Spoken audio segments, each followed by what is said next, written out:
This is Super Yacht News with Seaman. Hi, welcome back to the channel. The captain of a dive boat that caught fire off the coast of Southern California in 2019 with 33 passengers on board was found guilty by a federal judge on Monday on one count of a little-known manslaughter offence. The commercial scuba diving vessel MV Conception caught fire in a harbour near Santa Cruz Island in the early hours of the morning on September the 2nd, 2019. Now, all of the 33 passengers were sleeping below deck. Now, the captain escaped as well as 4 of his crew. However, none of those passengers survived. The fire also killed 1 crew member. Now, Captain Jerry Boylan was found guilty by a federal jury on Monday on one count of an offence known as Seaman's manslaughter. Prosecutors say the captain successfully escaped along with 4 members of the crew without trying to help the rest of the people on board. The United States Attorney Office for the Central District of California said Mr. Boylan failed to carry out his duties as a ship's officer by failing to perform any life-saving or firefighting activities whatsoever at the time of the fire, even though he was uninjured.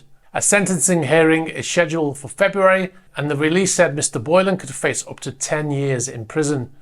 Now, the New York Times said that the accident was one of California's worst maritime disasters and prompted the United States Coast Guard to issue new fire safety rules for small boats. It also led to a flurry of litigation, including a petition by the Conception's owners seeking exoneration of financial liability and a wrongful death lawsuit from the victims' families arguing that the Coast Guard failed to perform adequate inspections of the vessel. Mr. Boylan was charged with a 19th century law that was instituted as a response to deaths on board steamships. His lawyer, a public defender, argued in court that the owner of the vessel and not the captain was responsible for the accident. The Associated Press reported on Monday that Mr. Boylan is the only person who has faced criminal charges connected with the fire. The NTSB said in 2020 that there had been no night patrol, even though it was required on board the vessel, along with a lack of smoke detectors, delayed the response to the fire and contributed to the high death toll. Mr. Boylan was indicted by a federal grand jury in 2020 on 34 counts of Seaman's manslaughter. A federal judge in Los Angeles later dismissed the indictment, saying that it had failed to allege gross negligence. A new indictment reinstated the charge in October 2022, stating that Mr. Boylan's behaviour during the fire had amounted to misconduct, gross negligence and inattention to his duties. A jury in Los Angeles found him guilty of that charge on Monday. All right, we'll move on to our next story now.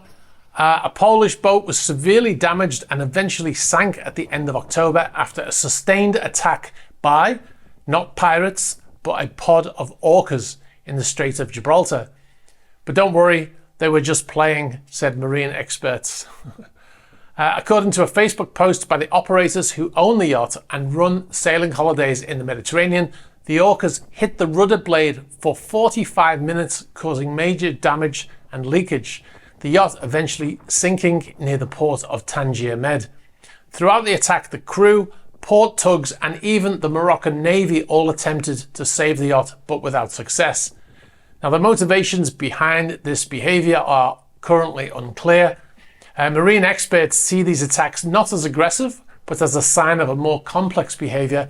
In particular, they think the orcas are exhibiting a playful, social behaviour. To that, the crew might say, "You weren't there."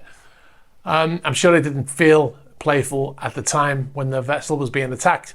Now, scientists are actually saying they believe these orcas are taking part in a newly developed fad that has spread amongst the population, something like from TikTok. I didn't know whales were on TikTok.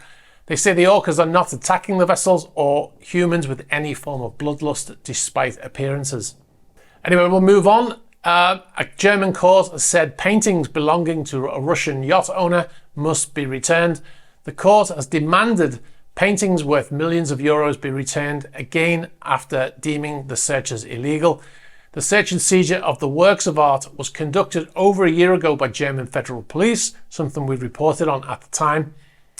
Included in that seizure were a number of paintings, including one by Marc Chagall, from properties in Tegernsee in Germany and from onboard his 156 metre or 511 foot mega yacht Dilbar, which is being stored at the Lursen facility. I think it's at the Lursen headquarters. The court saying that the seized items must be handed over to the last custodial holder. Now, a spokesman for the Frankfurt Public Prosecutor's Office confirmed on request that the decision of the investigating judge had been made at the end of October. However, it's questionable whether it will actually lead to the items having to be returned. And this is because the Munich Public Prosecutor's Office is investigating other offences. While the district court in Frankfurt had already decided in May that the raid of the 2 villas in the yacht were illegal, the search decision from Munich has so far been in place. Now, Mr. Usmanov is being investigated on suspicion of tax evasion of multiple millions of euros, money laundering and other property crimes. The entrepreneur, who is now supposedly in Uzbekistan, is on the European Union sanctions list for the Russian war in Ukraine. The EU's statement that Usmanov is a Kremlin-friendly oligarch who maintains particularly close ties to the Russian President Vladimir Putin, and he is considered one of the oligarchs particularly favoured by Putin. Usmanov has filed lawsuits in the EU saying the sanctions are illegal, but has so far lost those cases. Alright, so we've got a photograph in from Dubai. This photograph shows motor yacht Madame Gu out of the water. It looks like she's in dry dock, maybe having her hull painted, probably some other jobs as well. The yacht has been laid up in Dubai since the invasion of Ukraine. Initially, the vessel was at anchor. We reported on at the time the vessel had left the moorings in Dubai and turned off the AIS. It later transpired that the vessel was just sat out at anchor. You are required to have your AIS on when at anchor, but the vessel eventually returning back to the marina in Dubai with a minimal crew hooked up to mobile generators placed on the dock. The yacht is owned by Andrew Scotch, although ownership is buried. However, a set of leaked files from an offshore law firm in 2017 named the Paradise Papers says he is the owner. The US seems to agree on ownership, as in June, the United States designated the boat as blocked property, and it is listed as such on the OFAC website, as you can see on the screen. That means that the yacht cannot use US companies for its maintenance, employ US citizens, or even pay any bills using the dollar. Now, Madame Gu is a 99 metre or 324 foot yacht built by Fedship in 2013 with a top speed of 24 knots. One of its features includes a helicopter hangar with a lift in the forward section of the vessel, and the vessel's worth around $150 million.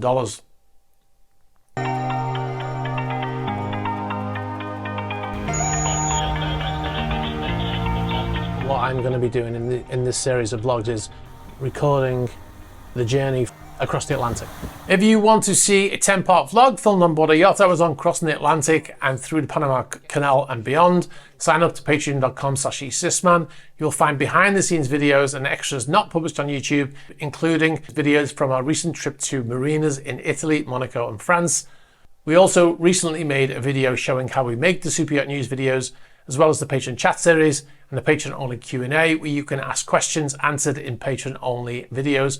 A new one is coming soon, and you'll get early access to YouTube features advert-free. And don't forget to check out our Super Yacht News channel. You can find it by typing @superyacht-news into YouTube. It's all the goodness of this channel chopped up into bite-sized chunks. If you've got any information about any of these stories or any other stories, please be sure to get in touch in the normal fashion. You can get us in the email address below. You can get us on the About page of YouTube channel, on Instagram, on Facebook Messenger, on Twitter, and on Threema. Be sure to like this video, very important for the algorithm. Hit the subscribe button, hit the bell for future notifications. All right, guys, thanks very much for watching, and I'll catch up with you soon. Bye-bye.